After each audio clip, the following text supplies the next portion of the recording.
నమః. ఇక ఆంజనేయ స్వామి అంతరం అయిపోయినప్పుడు ఎక్కడ కనపడలేదని చెప్పని ఎత్తైన ప్రదేశం ఎక్కి చూశాడు.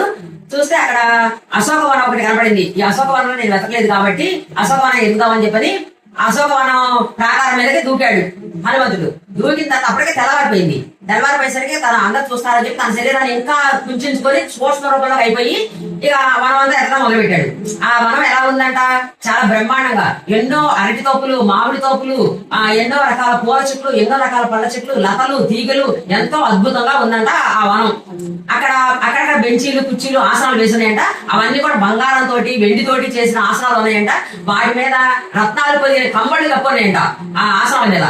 అంత బ్రహ్మాండంగా ఆ దేవశిల్పి అయినటువంటి విశ్వకర్మ నిర్మించాడట పూర్వకాలంలో ఆ అశోకవనాన్ని.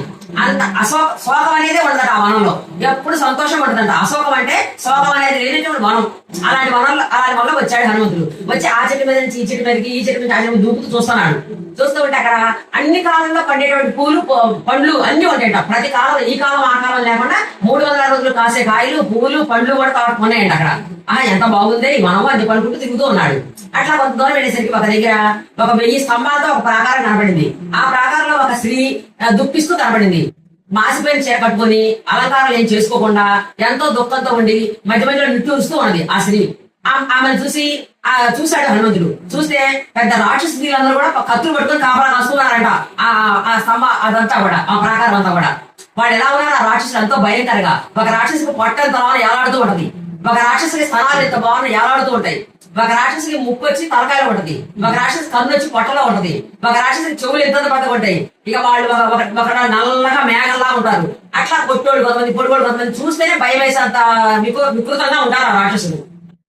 వాళ్ళ ఆహారం ఏంటంటే మాంసము, నెత్తురు.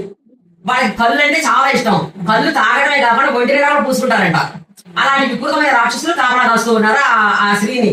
అప్పుడు చూశాడు హనుమంతుడు. ఈ స్త్రీ ఎన్నాళ్ళ నుంచో ఉపవాసాలతో ఉండి సృష్టించిపోయి ఉన్నది.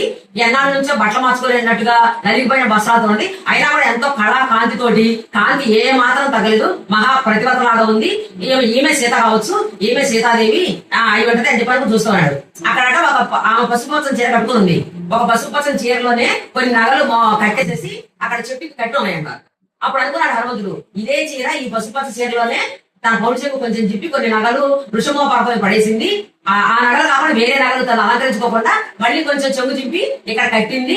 అయితే ఈమె సీతాదేవి అని చెప్పనుకొని చాలా బాధపడతాడు. జనక మహారాజు పుత్రిక, దశరథ మహారాజు కోడలు, శ్రీరామచంద్రుడి భార్య, ఇలాంటి రాక్షసుల మధ్యలో ఇక్కడ ఎంత దుఃఖిస్తూ ఉన్నది, ఈమెకు ఎంత కష్టం వచ్చింది అని చెప్పి హనుమ బాధపడతా ఉంటాడు. ఆమె ఏంటి మధ్య మధ్యలో రామ రామ అనుకుంటూ, సీతాదేవి మధ్య మధ్యలో రామ రామ అనుకుంటూ మధ్య మధ్యలో నిట్టూరుస్తూ ఆమె దుఃఖిస్తూ ఉన్నది. ఎంత కష్టం వచ్చింది ఏమని చెప్పని హనుమంతుడు బాధపడుతూ ఏమే సీతాదేవి నాకు కనపడింది, సీతాదేవి నాకు కనపడింది సంతోషంగా అనుకుంటూ ఉంటాడు హనుమంతుడు. జై శ్రీమన్నారాయణ.